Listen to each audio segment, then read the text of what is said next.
បើបងប្អូនមានត្រីធំល្អបែបហ្នឹងកុំភ្លេចមួយមុខនេះណាមួយមុខនេះគឺថាដឹងតែឆ្ងាញ់ទេបងប្អូនហើយម៉ឺនុយថ្ងៃនេះគឺត្រីក្រំចំហុយទឹកត្រីជូរអែមរសជាតិឆ្ងាញ់ពិសេសដិតជាប់មាត់តែម្ដង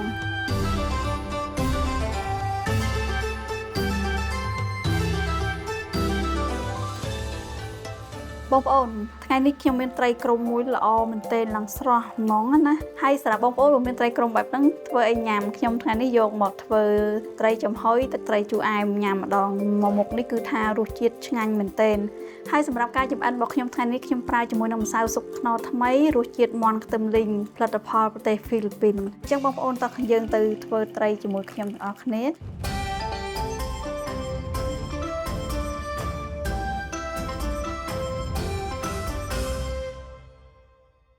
ហើយសម្រាប់ត្រីក្រំថ្ងៃនេះបងប្អូនខ្ញុំគ្រាន់តែស្ការទេហើយខ្ញុំអត់កាត់ព្រួយកាត់អីចឹងទេបងប្អូនយើងចំហុយបែបហ្នឹងយើងទុកអញ្ចឹងស្អាតពេលដែលយើងវះត្រីយើងរៀបត្រីដេកហ្នឹងគឺថាត្រីហ្នឹងគឺស្អាតតែម្ដង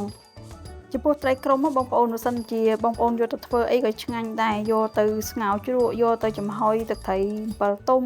យកទៅធ្វើជាទឹកត្រីផ្អែមអីក៏ឆ្ងាញ់ដែរបងប្អូននិយាយទៅជាត្រីខ្មែរយើងមានរសជាតិឆ្ងាញ់មានជាតិខ្លាញ់តិចៗនៅក្នុងហ្នឹងអញ្ចឹងហើយបើយើងយកមកចំហុយបែបនេះអីគឺដឹងថាឆ្ងាញ់ណាបងប្អូនចំពោះត្រីបងប្អូនខ្ញុំធ្វើបែបនេះយើងយកឆ្អឹងកណ្ដាលចេញមកបន្តមកទៀតយើងដាក់ចំហុយយើងធ្វើបែបនេះមកហើយពេលញ៉ាំក៏ងាយស្រួលញ៉ាំហើយស្អាតទៀតបងប្អូនយើងរៀបដាក់លើចានតាមរាងត្រីចឹងមករួចហើយយើងដាក់ខ្ញីហើយខ្ទឹមសបងប្អូនយើងដាក់អញ្ចឹងកុំឲ្យឆ្អាបក្លិនត្រីឲ្យមានក្លិនឈ្ងុយយើងដាក់ចោលខ្លះចឹងមកឥឡូវយើងរៀបចំអញ្ចឹងឲ្យបងប្អូនដាក់ចំហុយមក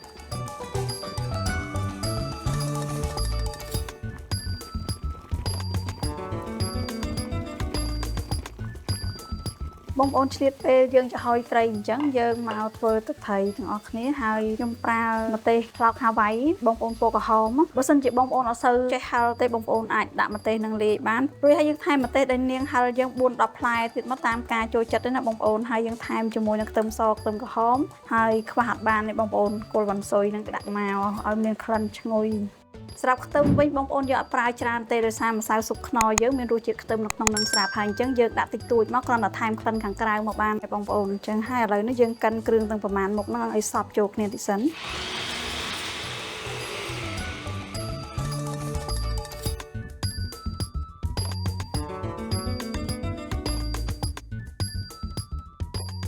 ឡូវយើងចាប់ផ្ដើមលាយបងប្អូនគ្រឿងអត់មានអីច្រើនទេដាក់ស្ករចូលមកទឹកត្រីក្រូចឆ្មាហើយអីដែលខ្វះបានបងប្អូនគឺម្សៅស៊ុបខ្នុរថ្មីរសជាតិមាន់ខ្ទឹមលីងយើងអត់បាច់ប្រើប៊ីចេងបន្ថែមទៀតទេបងប្អូនប្រើតែប៉ុណ្្នឹងមកគឺឆ្ងាញ់ហើយអញ្ចឹងហើយយើងដាក់ចូលមកហើយយើងកូរច្បល់ចូលគ្នាឲ្យសព្វមកបងប្អូនហើយភ្លក់មើលរសជាតិតាមការចូលចិត្ត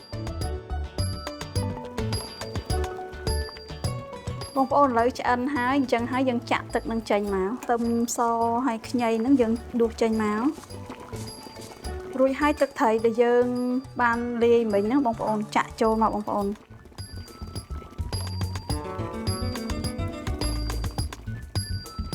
បន្ទាប់ពីយើងដាក់ទឹកត្រីបុកយើងចូលចឹងហើយទឹកត្រីជូរអែមយើងហ្នឹងហើយយើងគ្របចោលខ្ទង់ប្រហែលជាត្រឹមតែ1នាទីអីទៅបានហើយបងប្អូនឲ្យចូលជាតិគ្នាបានល្អប៉ុណ្ណឹងជាការស្រេចរួចរាល់ហើយបងប្អូនត្រីចំហុយជូរអែមរបស់ខ្ញុំឬអាចយើងនិយាយមួយយ៉ាងទៀតគឺត្រីចំហុយក្រូចឆ្មាបងប្អូនតំណងមែនទែនហើយបើនិយាយពីរសជាតិវិញតានាដឹងតែឆ្ងាញ់ហើយបើយើងធ្វើទឹកត្រីនឹងឆ្ងាញ់គប់ផ្សំនឹងត្រីបើយើងគឺត្រីខ្មែរបងប្អូនមានរសជាតិឆ្ងាញ់មែនទែនត្រីក្រំជាប្រភេទត្រីមកប្រភេទដែលមានរសជាតិឆ្ងាញ់សម្រាប់បងប្អូនយកធ្វើស្ងោរជ្រក់ជាពិសេសយកមកចំហុយបែបនេះគឺថាត្រូវមែនទែន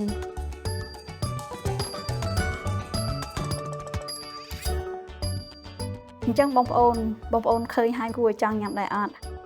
ហើយសម្រាប់វីដេអូរបស់ខ្ញុំថ្ងៃនេះគឺមានតែប៉ុណ្្នឹងទេបងប្អូនអរគុណបងប្អូនទាំងអស់គ្នាផងដែរសម្រាប់ការតាមដានទស្សនាការចម្អិនរបស់ខ្ញុំថ្ងៃនេះបងប្អូនកុំភ្លេចជួយ like share comment វីដេអូរបស់ខ្ញុំទាំងអស់គ្នាផងណាអរគុណ